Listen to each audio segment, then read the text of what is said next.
श्री ओम नमः सिद्धेभ्यः। जय श्री ओम नमः सिद्धेभ्यः। जय श्री ओम नमः सिद्धेभ्यः। सर्वमंगल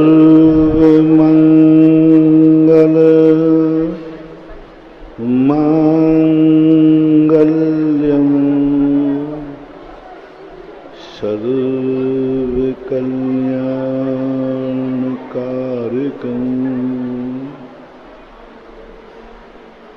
प्रधानम सर्वधर्माणां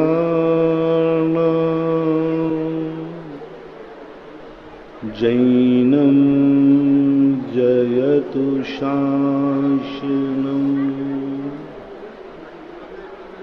जैनं जयतु शासनं। पंच परमेष्टि भगवान की आचार्य श्री गुरुवर कुंद कुंद महाराज की, आचार्य श्री गुरुवर विद्यासागर महाराज की, परम पूज्य निर्यापक श्री मुनि पुंग सुधा सागर जी महाराज की जय हो।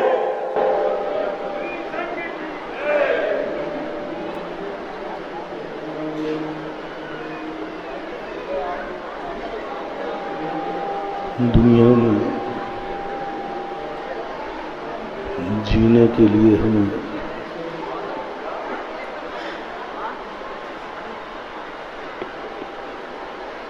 कुछ ऐसी बातें समझना जरूरी है जिस कारण से हम दुर्घटनाओं से बच सकते हैं।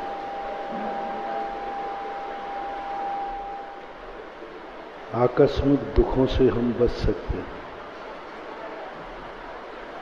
अकाल मौत से हम बच सकते हैं। आकस्मिक भय हैं, उनसे हम बच सकते हैं। सबसे बड़ा दुख, जो दुख आता है, सबसे बड़ा दुख उसका नहीं है कि मौत आती है। सबसे बड़ा दुख है कि मौत कभी भी आ जाती है। मौत से व्यक्ति नहीं डर रहा, सबको मालूम है कि मरना सबको, लेकिन डर क्या लगता, महाराज आज तो नहीं मरूं कम से कम।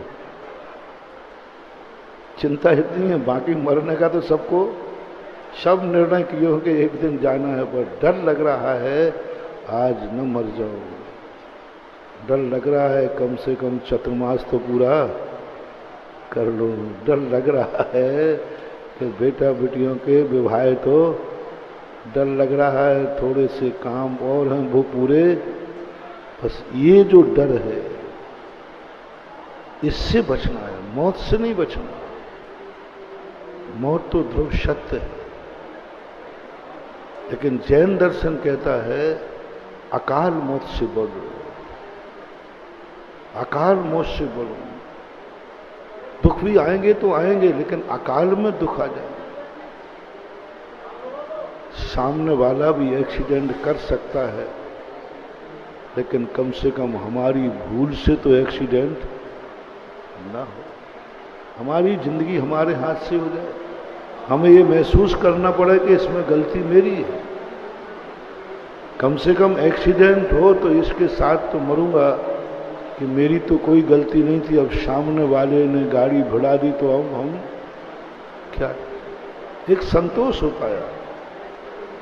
पूरी दवाइयां करने के बाद व्यक्ति मर जाता है तो संतोष होता है, भाई प्रयास तो पूरा कर लिया। असंतोष जब होता है, यदि मैं ये प्रयास कर लेता तो शायद बच जाता, शायद स्थितियां अपनी संभल जाती।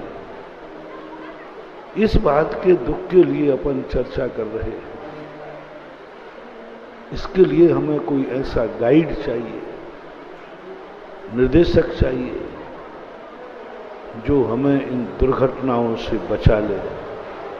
अकाल मौत से बचा ले, आकस्मिक कष्टों से बचा ले। चलो जो हमने किया है वह हम भोग लेंगे, लेकिन जो हमने किया ही नहीं है फिर भी हमारे माथे पे आ रहा है, उनसे बचा ले। किया ही नहीं हमारे, फिर भी हमारे कर्मों के उदय ऐसे उदीर्णा को प्राप्त हो जाए। एक बहुत बड़ी बात जैनागम में कही। भव्यजीव कहता है कि जो मैंने पाप किया है, जो मैंने कर्म बांधा है, उसकी सजा हम भोगने को तैयार हैं, क्योंकि मेरे से अपराध हुआ। लेकिन उधर जब सबसे बड़ा दुख हुआ कि मैंने अपराध नहीं किया था, लेकिन 4 लोगों के अपराधियों के बीच में बैठा था, तो मुझे भी उठा करके बंद कर दिया। होता है कि नहीं? अभी ललितपुर में इस मामले में गर्मी बहुत है। ललितपुर में अभी कुछ ऐसे केस चल रहे हैं जो उस कार्य में लिप्त नहीं है, लेकिन थोड़ा भी कहीं सुराग मिल गया तो पुलिस उनको उठा के ले जाए। ये खतरनाक है, वो ठेस लगती है। मैंने किया ही नहीं है, फिर मुझे क्यों फंसाया जा रहा है? करने वाला दुखी नहीं होता, साहब मैंने किया है, पाप तो किया है, लेकिन मैंने तो किया ही नहीं, गलती हुई है। बस जो पाप करोगे उसकी सजा मिलेगी, उससे मैं भी नहीं बचाऊंगा। I am sorry please. हाँ देखो भाई, मैं वकील भली गड़बड़ करे, मैं तो गड़बड़ नहीं करूंगा। कल प्रश्न आया था ना, वकील साहब ने उठाया था। हाँ बैठे वकील लोग। अब तुम लोग तो क्या करते हो, कल मैंने कहा भी था, उसका भी केस ले लेते हो जिसको मालूम है कि इसने अपराध 100% मालूम है तुम्हारे खुद, फिर भी तुम उसे बचाने का प्रयास करते हो। बस यही सबसे बड़ी वकील बदनाम होता है। जिसने नहीं किया उसको बचाने में लगो तो हम और तुम दोनों एक हो जाए। मैं भी वकील ही हूं। हाँ, लोगों को अपराधों से बचा रहा, लोगों को किए हुए दंड की सजा से बचा रहा हूं। ये भक्तांबर विधान क्या है? आपके कर्मों की सजा से बचाने का तो उपाय है। ये जितने भी पूजा पाठ, सबका एक ही उद्देश्य है कि तुम सजाओं से बचो। लेकिन किसको बचाऊंगा? उसको नहीं बचाऊंगा जिसने अपराध किया है, क्योंकि अपराध करने वाले को बचाना भी एक अपराध माना जाता है। पता नहीं अम्बेडकर क्यों चूक गए ये बात को कि यदि कोई वकील ऐसे अपराधी को वकालत करे जिसमें बाद में वह अपराध सिद्ध हो जाए, तो उसके साथ वकील को भी जेल में भेज दे। मजा आएगा, सारे वकील सुधर जाएंगे।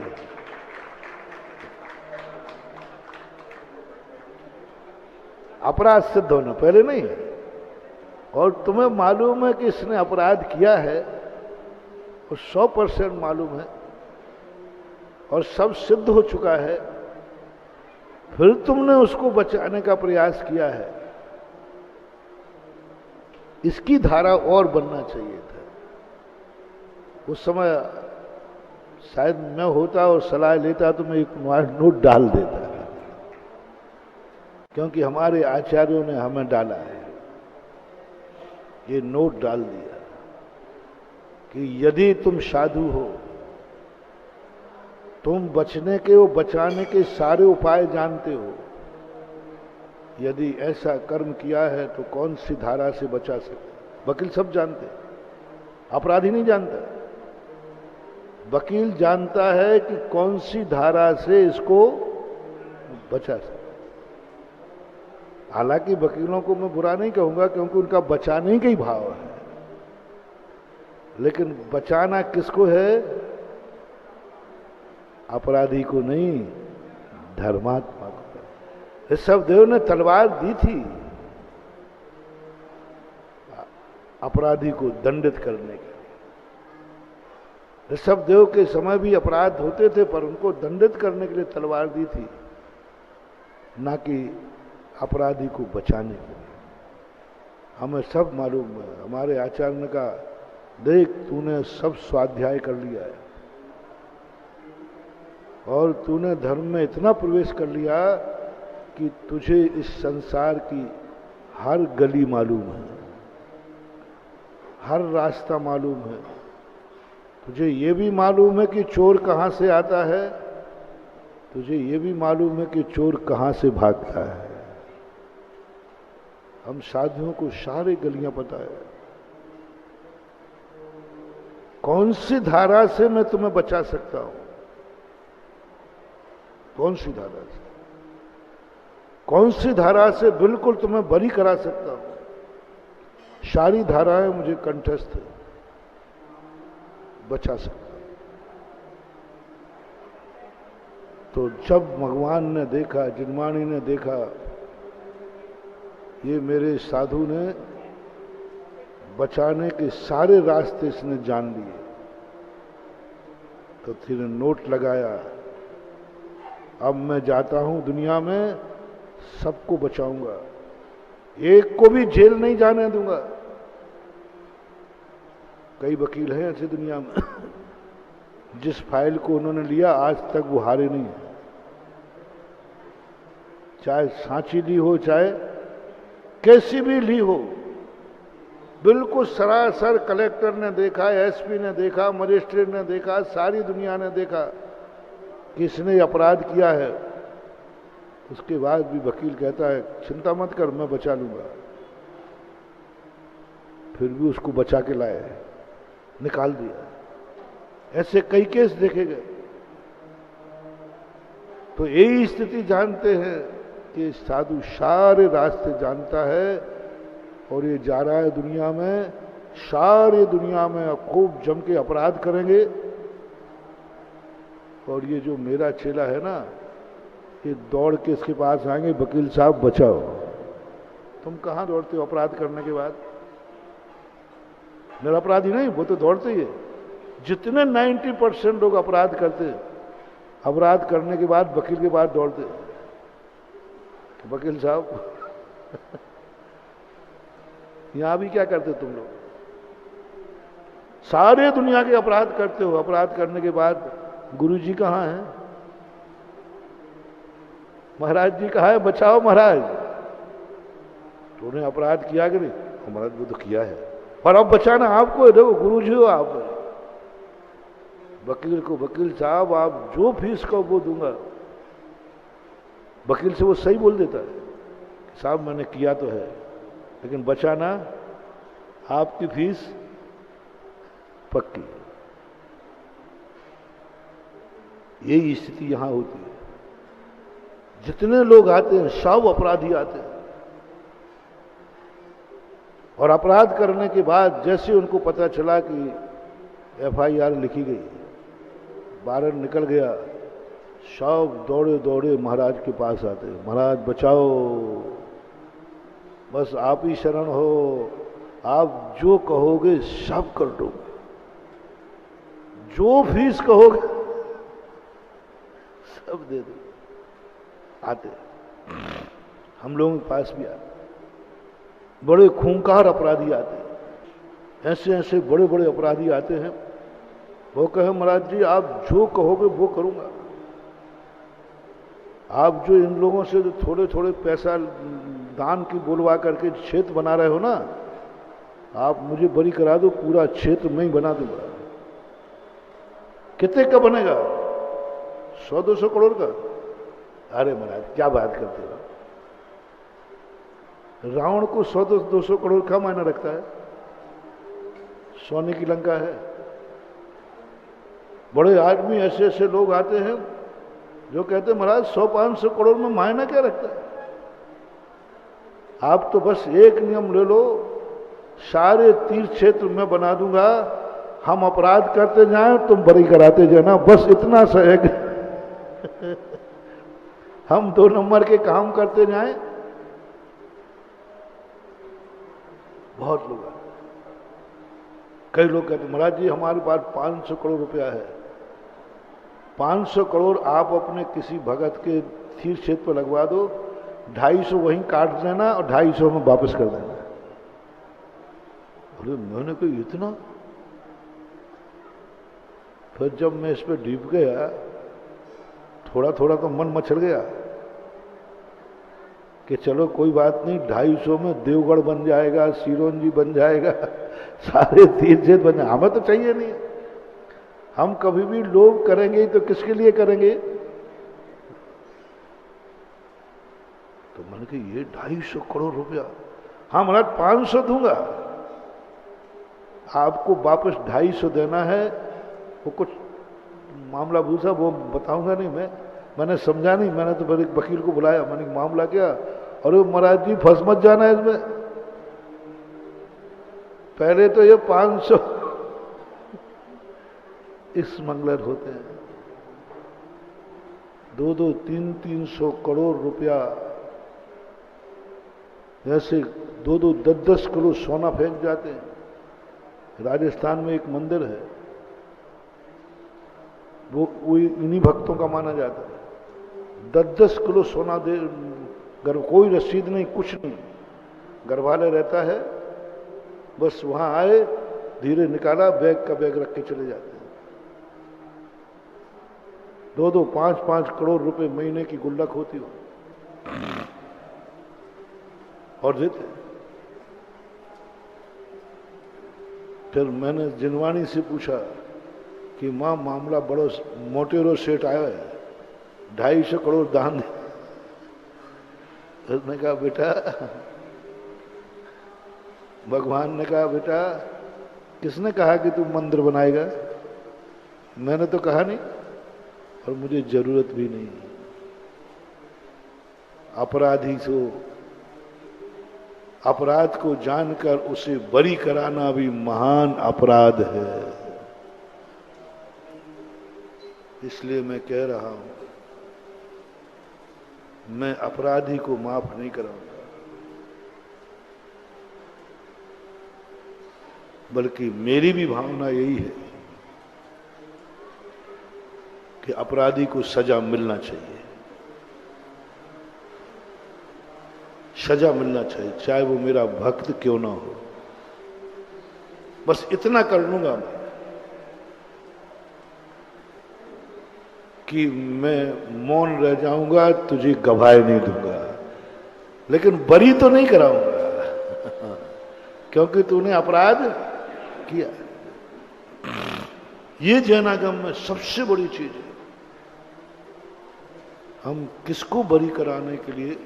जिस व्यक्ति ने अपराध किया ही नहीं है, मात अपराधी के बीच में बैठा था, तो पुलिस पकड़ के ले गई। इनको बरी कराने के लिए मेरे पास रास्ता है, मैं बरी करा दूं। असाता कर्म, साता बांधी थी उसने, साता बांधी थी उसने, 15 कोड़ा कोड़ी सागर वर्ष की साता बांधी थी, लेकिन वो ऐसे बीच में पहुंच गया कि उसकी सारी साता असाता में परिवर्तित हो गई, सारा पुण्य पाप में परिवर्तित हो गया। संगति से बहुत बड़ी महानुभाव, तुम कितने भी अच्छे क्यों ना हो, लेकिन दूध यदि तुम शराब की दुकान पर खड़े होकर पियोगे तो आप लाख उपाय करना समझाने का।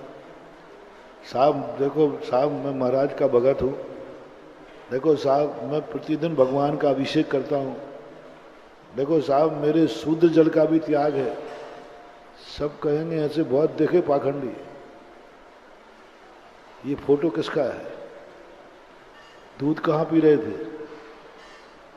बोलो बदनामी किसकी होगी? ये है सबसे बड़ी गलती। शराब की दुकान पर खड़े होकर दूध पियोगे तो शराब की का जो बदनामी है वो तुम्हारी भी होगी। इसलिए नीतिकार कहते हैं तुम अच्छे आदमी हो, तुम अच्छे आदमी हो, तुम गलत आदमी नहीं हो, लेकिन जहां तुम रहते हो वो कैसा है? तुम जहां रहते हो वो स्थान कैसा है? बोलो बहुत गंदा है, तो तुम भी गंदे ही में आओगे। तुम जहां रहते हो, जिस कुल में, तुम्हारे देश में तुम जन्मे हो, वो देश कैसा है? देखना, तुम अच्छे हो, तुम 100% अच्छे हो, लेकिन जिस देश में रहते हो वो देश बहुत बदनाम शुदा है, आतंकवाद के रूप में बदनाम शुदा है। तुम कितनी अच्छे बने रहना, लेकिन तुम्हें भी बदनामी का टीका।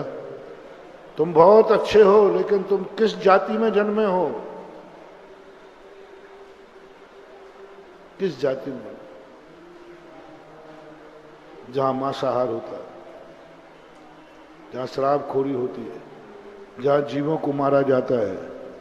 कितनी अच्छे बन जाना, लोग तुम्हारे ऊपर विश्वास नहीं करेंगे, क्योंकि तुम किस जाति के हो। कबीरा तेरी झोपड़ी गल कटकन के बीच। अब वस्तु कहां से लिखा? कबीरदास लिखा, उनकी जो झोपड़ी थी चारों तरफ बकरे कटते थे, वो नहीं काटते थे। उसने कहा तू क्या करेगा? कबीरा तेरी झोपड़ी गल कटकन के बीच, उनके बीच में है तो सब तुझे ही मानेंगे कि ये भी वही हो।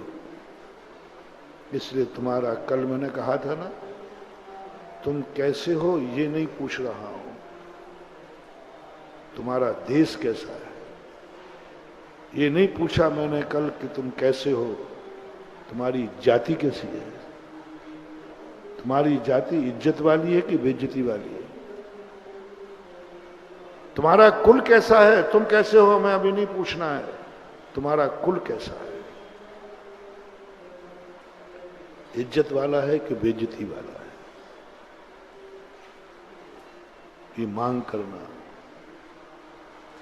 ये सोचना, कभी माला फेरते समय भगवान की भक्ति समय करना, भगवान मैं जैसा हूं वैसा हूं। मैं नहीं कह रहा हूं कि मैं सुधर जाऊं, मैं नहीं कह रहा हूं कि मेरा कुछ अच्छा हो जाए, बस इतनी सी प्रार्थना, बहुत छोटी सी मांगे पूरी हो जाएगी। तुमने ये मांग की कि भगवान मैंने बहुत अपराध किए हैं, अब आप अपराध माफ करा दीजिए। मेरा चेहरा काला है भगवान, मेरा चेहरा साफ करा दीजिए, मुझे निर्मल कर दीजिए, मुझे अपराध से बरी करा दीजिए। ये बहुत बड़ी मांग है, इसको भगवान पूरे नहीं कर पाएंगे, गुरु भी नहीं कर पाएंगे। भगवान से उतना ही मांगो जितना वो कर सकते। वो कहेंगे मैं नहीं कर सकता, मैं तेरी गंदगी साफ करके अपने हाथ काले क्यों करूं? मैं क्यों झगड़े में पड़ूं तेरे बरी कराने? पाप किया तो भोग, जैसा करेगा वैसा भरेगा। मैं नहीं कर सकता। अब भगवान ने, गुरु ने, सबने झटकार दिया, कहना भगवान बस मैं कैसा हूं, मैंने जो किया है वो मैं भोगूंगा, लेकिन मैंने आपकी भक्ति की है भगवान, मैंने आपको भगवान माना है प्रभु, कुछ तो देना पड़ेगा आपको। ये मत देना, मेरे पाप मत धोना, मेरी कालमा मत धोना, मेरे पापी मैं पापी हूं, पापी रहूं, बस मेरा जन्म जहां हो वो देश पावन होना चाहिए। क्या तुम कभी कह सकते हो दुनिया में कि फलाने मुनिराज हुए हैं वो मेरी वंश के थे? तुम्हें मुनि नहीं बना रहा हूं, तुम्हें मुनि नहीं बना रहा हूं, बस एक बात चाहिए कि मैं उस वंश का हूं जिस वंश में कोई है याद। 2 पीढ़ी, 3 पीढ़ी, 7 पीढ़ी, 8 पीढ़ी, कोई तुम्हारा प्रमाण से देना, ऐसी भावना नहीं करना। भावना तो अपन सभी कहते हैं, हुए होंगे महाराज, ऐसा थोड़ी हुए होंगे नहीं, प्रमाण दो, प्रमाण दो कि महाराज हमारा प्रमाण ये है, फलाने मुनिराज जो हुए हैं इतने सन में वो मेरे ही वंश के थे, मैं उसी वंश का हूं, इतना आप प्रमाण पत्र दे दीजिए, आपके कर्म थर थर कांप जाएंगे,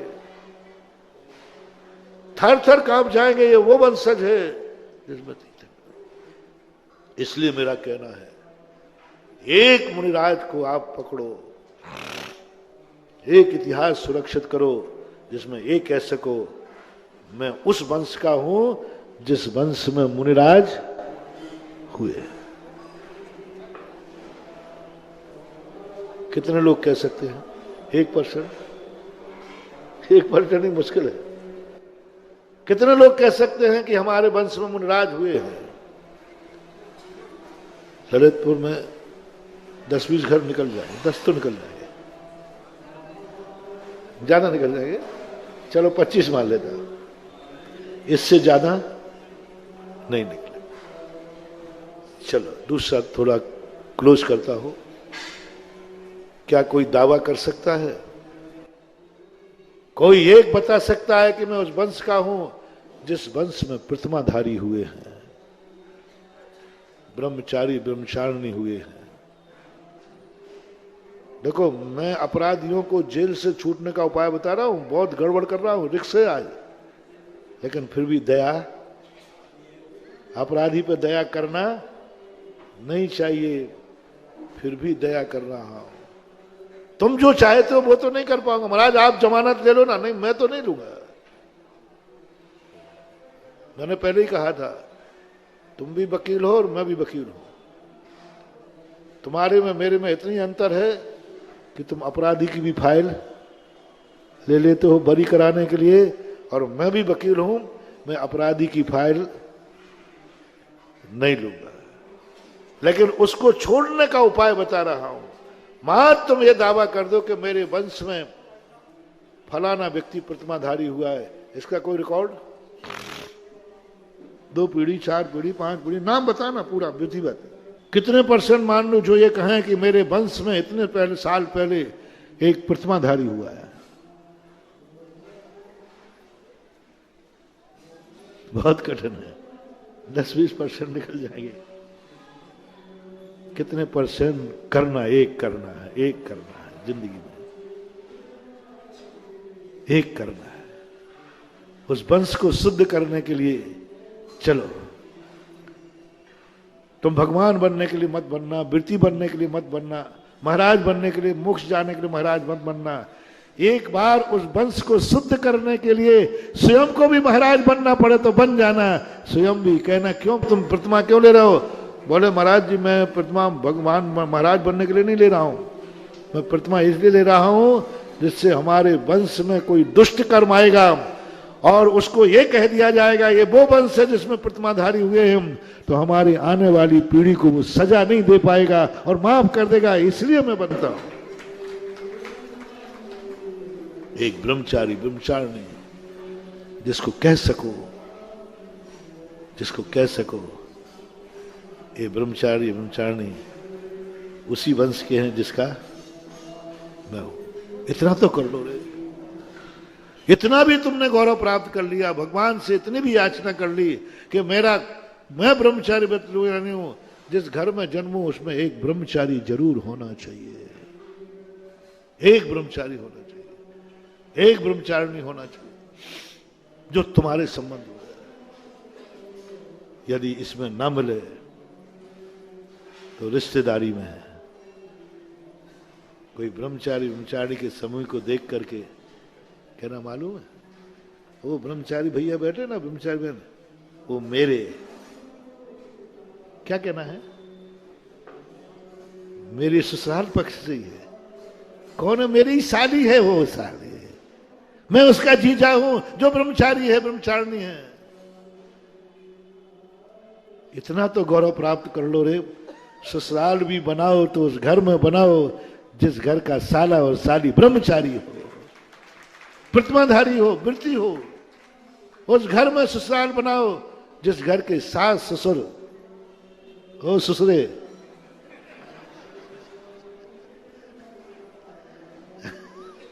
मैं तुम्हें गड़बड़ नहीं कर रहा हूं, तुम्हें तो दूध की थैया है।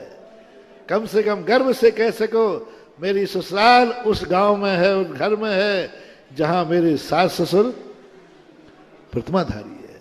वो रात में नहीं खाते, वो बाजार का नहीं खाते, वो अवक्ष सेवन नहीं करते हैं।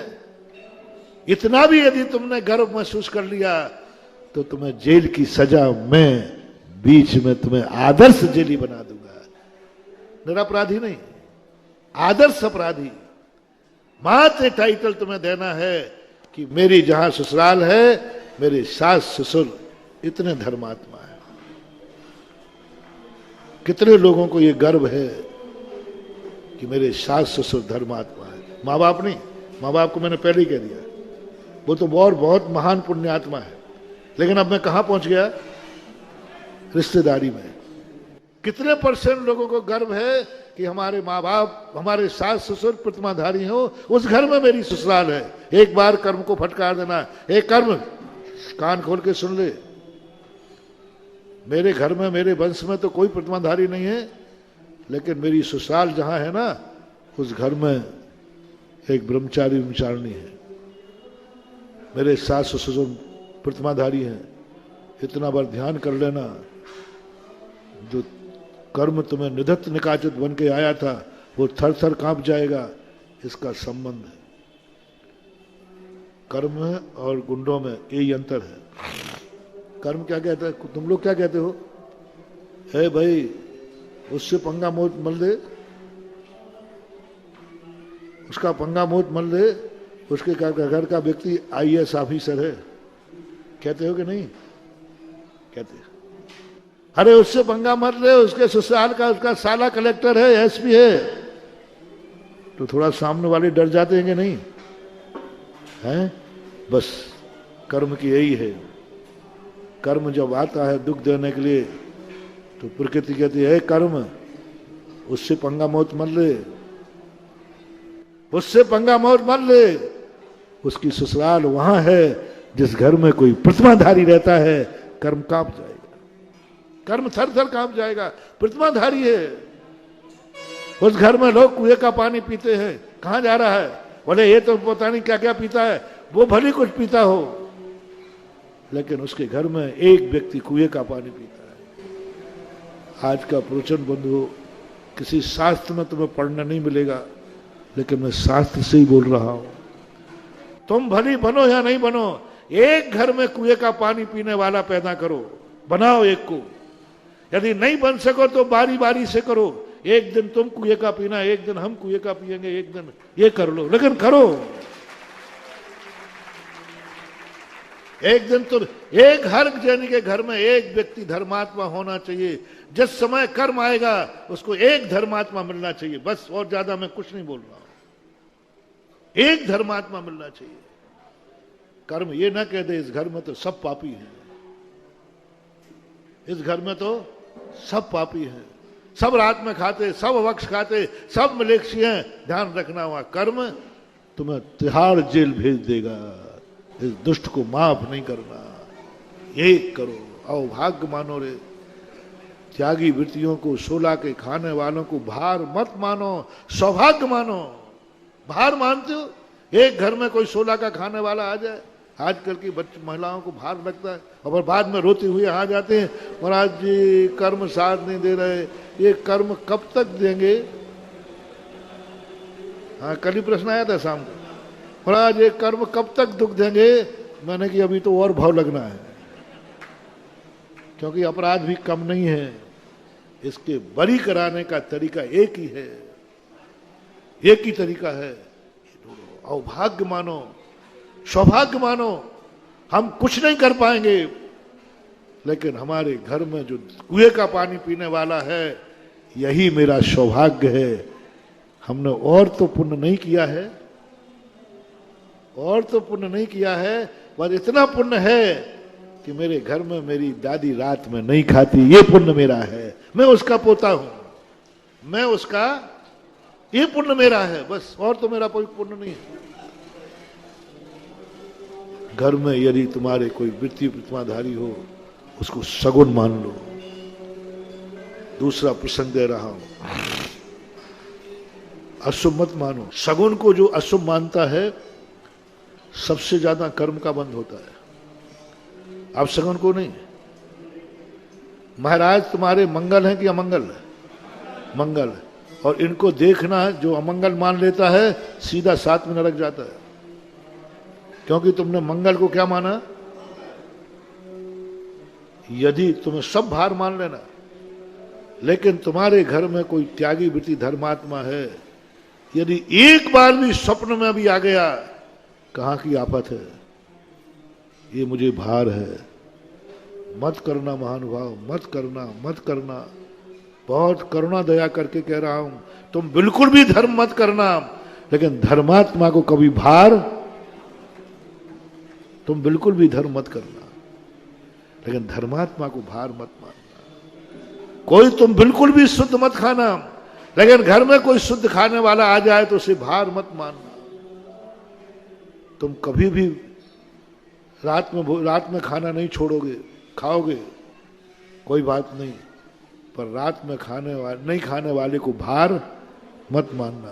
तुम कुएं का पानी मत पीना, वो मैंने कहा था ना, बोतल भी पीते हो तो पीते रहना, लेकिन इतना कर लेना, जो घर में कुएं का पानी पीता हो उसको कभी भार मत मानना, भार मत मानना, बस भार मत मानना, भार मत मानना, आफत मत मानना।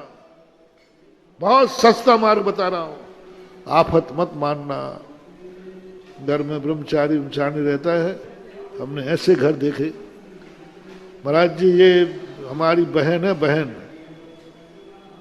और आप लोग कहते महाराज जी वो पति की बहन कौन कह रही? ननद, ननद, ननद, ननद। महाराज ये ननद है, ननद। तुमने क्या बात है? अरे महाराज आफत का घर है, आफत का घर है, इससे अच्छा शादी कर लेती तो टर तो जाती। मैंने कानों से सुना है, भाई कह रहा है बहन इससे अच्छा तो शादी कर लेती तो कम से कम अब तो ये जिंदगी भर का भार और हो गई, अब कहां रहेगी वो? जिंदगी भर की आफत है। भाई कोस रहा है प्रतिमाधारी बहन को, भाई कोस रहा है ब्रह्मचारिणी बहन को, इससे अच्छा तो शादी कर लेते।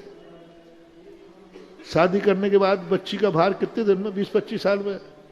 अब तुम्हारा कुछ नहीं, बर्बाद हो जाओगे। मेरा दुश्मन भी है तो मैं कहना चाहता हूं, किसी भी परिस्थिति में उसको भार मत मानना, आफत मत मानना। तुम बिल्कुल भी व्रत मत करना, तुम बिल्कुल भी धर्म मत करना, लेकिन तुम्हारे घर में यदि वृत्ति आ जाए तो आफत मत मानना, भार मत मानना। भैया लोग कोई घर में रहते, आफत भार लगने लगता है, इससे अच्छा तो वहां शादी कर लेते तो अलग कर देते, अब तो अलग भी नहीं कर पा रहा हूं। 2 टाइम की रोटियां खिलाना मुश्किल होता है। आज की महिलाओं को यदि कोई कहता है एक ब्रह्मचारी आए हैं 16 का खाएंगे, हे भगवान क्यों मैंने फैंसी ड्रेस सही नहीं की?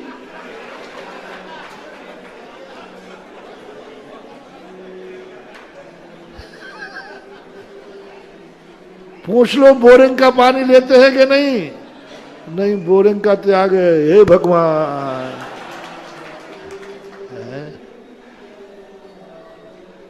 क्या होगा रे तेरा कालिया?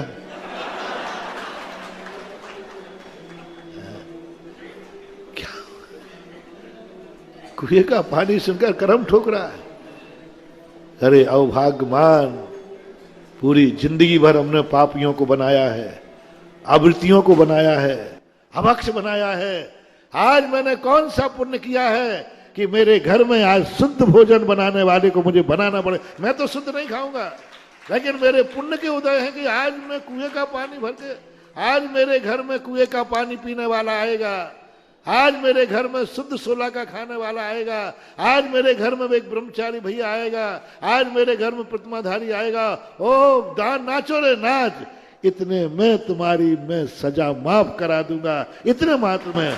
और तुमने कुछ भी नहीं किया, मात क्या मान लिया? क्या मान लिया? अभाग, शगुन मानो। मैंने कितने पुण्य किए कि मेरी बहन ब्रह्मचारिणी है और वो भी घर में है। कब? हारिका नहीं बनी, वो भी घर में है। ओहो, मैंने कितना पुण्य किया। दुनिया तो त्यागी वृत्तियों को बुला के भोजन कराती है, हमारे तो घर में ही बहन त्यागी वृत्ति है। प्रतिदिन मेरे तो घर में ही भैया जी हैं, छोला का खाते। दुनिया तो त्यागी वृत्तियों को बुलाती है, मेरे भाग कितने हैं। सबसे पहले उठ करके शगुन मान, और नहीं हो तो रिश्तेदारी में जाकर के गर्व करना, शगुन मानना।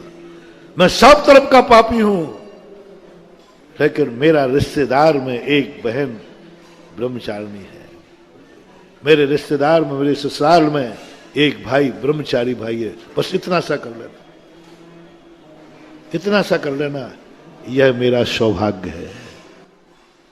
और तो मेरी जिंदगी में कोई अच्छाई और कोई मेरा पुण्य तो है नहीं। दूर दूर का रिश्तेदार, और नहीं हो तो जिस घर में वृत्ति हो उस घर को रिश्तेदार बना लेना। रिश्तेदार नहीं बना सको तो दोस्त बना लेना उस परिवार के साथ में। कह सको ओ मैं, और तो मेरा कोई पुण्य नहीं है, मेरे घर में कोई वृत्ति नहीं है, मेरे रिश्तेदार में वृत्ति नहीं है, लेकिन मेरा एक पुण्य है, मेरे दोस्त की बहन एक प्रतिमाधारी है, मेरे दोस्त का एक भाई प्रतिमाधारी है, मेरे दोस्त के घर में एक व्यक्ति कुएं का पानी पीता है, मेरे घर में तो कोई नहीं पीता, मेरे रिश्तेदारों में तो कोई नहीं पीता, लेकिन मेरा एक दोस्त है जिसकी दादी माँ, ये जो पानी पी रही है कुएं का, कौन है? क्या शब्द लगाना है? मेरे दोस्त की दादी माँ है। बस मैंने क्या शब्द कहा था? एक वृत्ति के साथ मेरा शब्द लगाना है। कौन है ये दादी माँ जो कुएं के पानी पी रही है? मेरे दोस्त की माँ, दादी माँ है, मेरे दोस्त का पिता है, मेरे दोस्त की बहन है, मेरे दोस्त का भाई है। मैं उस दोस्त का हूं जिस दोस्त के घर से कोई मुनिराज बने। चलो दोस्ती बना लो, लेकिन बनाओ, मेरा शब्द जुड़वाना है आज तुम्हें। उस परिवार से जोड़ो, ये मेरे दोस्त का परिवार है, जिस परिवार से कोई मुनि बने हैं वो मेरे ही दोस्त है। क्या शब्द जोड़ना है?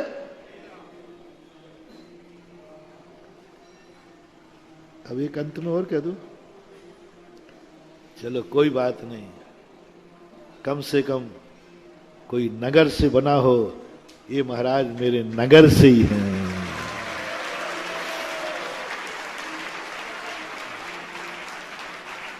सवाल है मेरा, सवाल है सगुन। मेरी दो बातों पर ध्यान रखना। कैसे लगाओगे मेरा? मेरा लगाना है उस वृत्ति के साथ, मेरा। अब कहां कहां मेरा लगता है? ये नगर मेरा है लगाते हो कि नहीं? बस यदि कोई मिल जाए तो मेरा नगर का, मेरी जाति का, मेरे कुल का, मेरे वंश का, मेरे देश का। अंत में जाकर और कुछ नहीं मिले तो कहना मालूम मैं किस देशवासी हूं। चलो अंतिम बिल्कुल 33% पे ला रहा हूं, 33% पे ला रहा हूं। मैं तो भगवान नहीं हूं, पंचम काल में बनूंगा भी नहीं, लेकिन मैं उस देश का वासी हूं। जो भगवान बनते हैं वो मेरे देश में ही बनते हैं। मेरा देश है वो जिस देश के भगवान बनते हैं। मेरा आर्यखंड है जिस आर्यखंड में भगवान पैदा हुए हैं। मेरे देश में, मेरे आर्यखंड में मेरा जुड़ गया कि नहीं?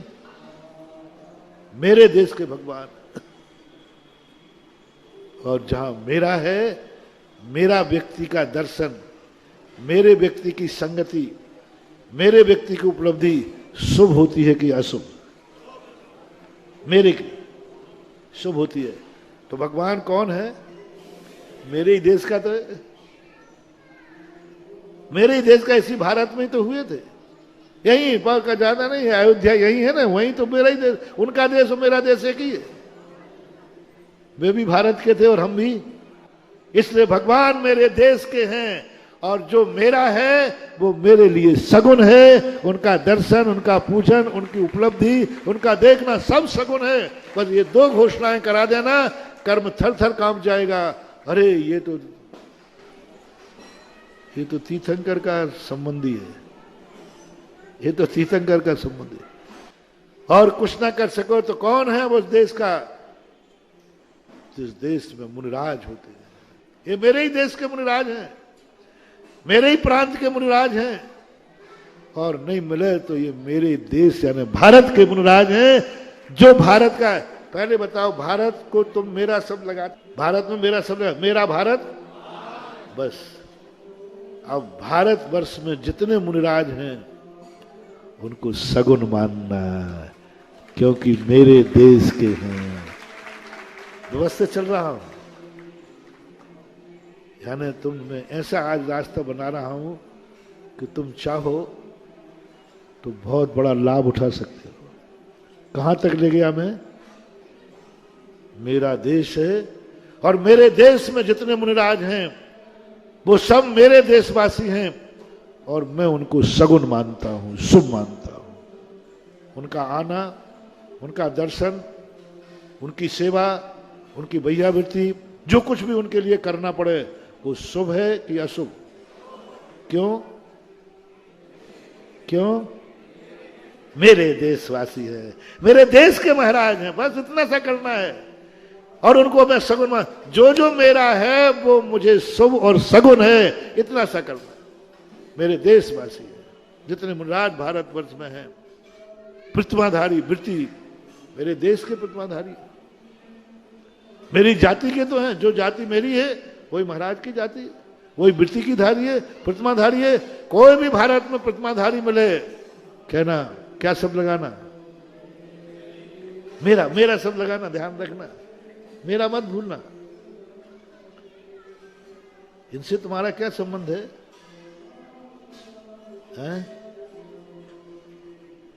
आचार्य जी कौन से देश के आए थे? इनसे तुम्हारा क्या संबंध है? महाराज जी क्या बात है, मेरा देश उनका देश एक ही है। वो मेरे देशवासी हैं और मेरे देशवासी हैं। जाओ, अब तुम्हारे फतेह हो जाएगा। मात्र मेरा लगाना है, यह है शुभ शगुन कहलाता है। मेरा, कहीं से मेरा जोड़ो, देश से जोड़ा, देश से जोड़ो, जाति से जोड़ो, मेरा शब्द जोड़ना है। अब कैसे जोड़ना है मेरा? बनिया हो, बनिया शाम को जब अंथऊ करना पड़ती है ना, तो वो कहीं से गुणा भाग से रिश्तेदारी निकाल देता है। वो कहता है आप मेरे साले के, ससुराल के, फलाने के, फलाने के, फलाने, वही तो हो ना आप। ये क्यों निकाली उसने रिश्तेदारी?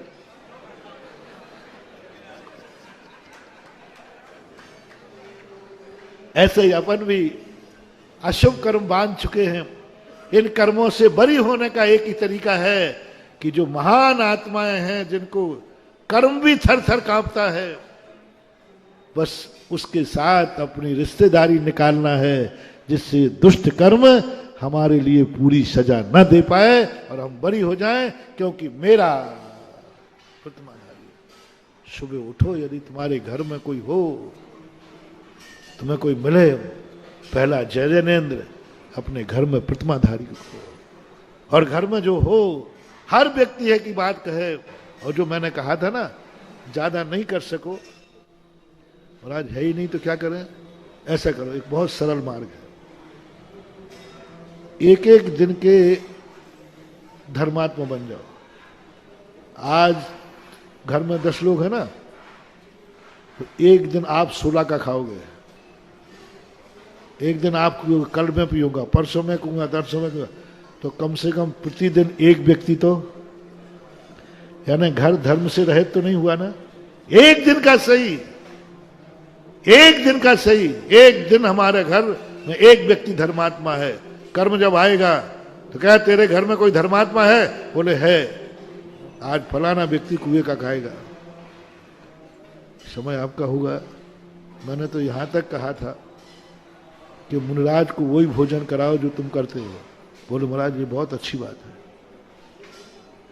जो मैं करता हूं वो ये आपको खाना चाहिए। ये नहीं कहा मैंने, आगम में तो यही लिखा है कि मुनिराज को कौन सा आहार देना जो तुम करते हो। मुनिराज जब आगम में लिखा है तो आप लोग वही क्यों नहीं कर जो हम लोग खाते हैं। नहीं, अब तो परिभाषा बदलना पड़ी, पहले परिभाषा यही थी। और आज यदि हमने ये नहीं सोच लिया जो श्रावक खाएगा वही मैं खाऊंगा, तो बोलो क्या होगा। आलू चिप्स तो पहले आ ही आएगा, प्याज का बघार तो, और क्या क्या आएगा वो तो मैं बोल ही नहीं पाऊंगा। अब मैंने उल्टा कर दिया, चौथे काल में था जो श्रावक खावे वो महाराज को खिलाओ, पंचम काल में है जैसा महाराज खावे वैसा श्रावक खाओ। जैसा महाराज खावे वैसा खाओ। हो सके तो अच्छी बात है, महाराज ज्यादा तो नहीं बन पाएगा तो ऐसा करो, ऐसा करो, घर में कोई एक व्यक्ति वैसा खाओ जैसा महाराज खाते हैं, एक व्यक्ति। महाराज ये भी नहीं बनेगा तो ऐसा करो, जब तक महाराज का चौका लगेगा तब तक सारे घर वाले वही खाएंगे जो महाराज खाते हैं। जब तक चौका लगेगा तब तक घर में वही भोजन बनेगा जो महाराज खाते हैं। घर में त्यागी वृत्ति रहेगा जब तक वही खाएगा वो। महाराज जी ये भी नहीं बनेगा, ये भी नहीं बनेगा। तो जब तक चौका लगेगा घर में कोई एक व्यक्ति शुद्ध खाने का नियम लेगा। महाराज ये भी थोड़ा कठिन हो रहा है, तो अंत में कहता हूं बारी बारी से एक व्यक्ति कोई ना कोई 16 का खाएगा, क्योंकि चौका लग रहा है। चौका लग रहा है तो घर में कोई ना कोई शुद्ध खाएगा। महाराज अकेले के लिए शुद्ध भोजन नहीं बनेगा, ये उद्दिष्ट है। कोई कह सकता है क्यों महाराज के लिए तुम शुद्ध भोजन बनाते हो, उद्दिष्ट देते हो? नहीं, आज हमारा नियम है कि हम शुद्ध खाएंगे। फिर कल मेरे भाई का है, घर में 10 लोग हो, एक एक दिन का शुद्ध खाओ। तुम तो पेवर शुद्ध महाराज को ही बना रहे हो। 90% चौके महाराज को शुद्ध बन रहे हैं, घर में कोई भी शुद्ध खाने वाला नहीं। मेरे आहार के बाद और साधु जब चौके में नहीं होता है, पहुंचता है, क्या चौके में चकड़दम होती है, हैं? क्या चौके में चकड़दम होती है, भगवान ही मालिक है। अरे कुछ तो लिहाजा करो रे, कम से कम एक व्यक्ति नियम ले ले कि हम एक एक दिन जब तक चौका लगेगा घर का एक व्यक्ति जरूर वही भोजन करेगा जो महाराज करते हैं, तो भी तुम्हें मैं उद्दिष्ट से बचा लूंगा और मैं भी चौथे काल का आहार कर लूंगा। मैं भी शान से कह सकूंगा कि ये भोजन मेरे लिए नहीं बना है, क्योंकि इस घर में एक व्यक्ति एक दिन का शुद्ध खाता है। इतना भी कर लिया तो भी बहुत है। समय आपका हुआ, आज कैसा लगा है? आज मात मेरा वृत्ति, मेरा महाराज, मेरा भगवान, और जो मेरा है उसका दर्शन, उसकी सेवा, उसको भोजन कराना, उसको पानी पिलाना, उसकी सेवा करना, क्या मानना है? अवभाग्य मानना है। आज के बाद कोई भी व्यक्ति अपने घर में त्यागी वृत्ति को भार नहीं मानेगा। घर में यदि कोई ब्रह्मचारी रहते हैं उनको भार नहीं मानेगा, सौभाग्य मानेगा। और कभी त्यागी वृत्ति को भोजन कराने की नौबत आए तो कर्म नहीं ठोकना रे, आफत का घर आ गई।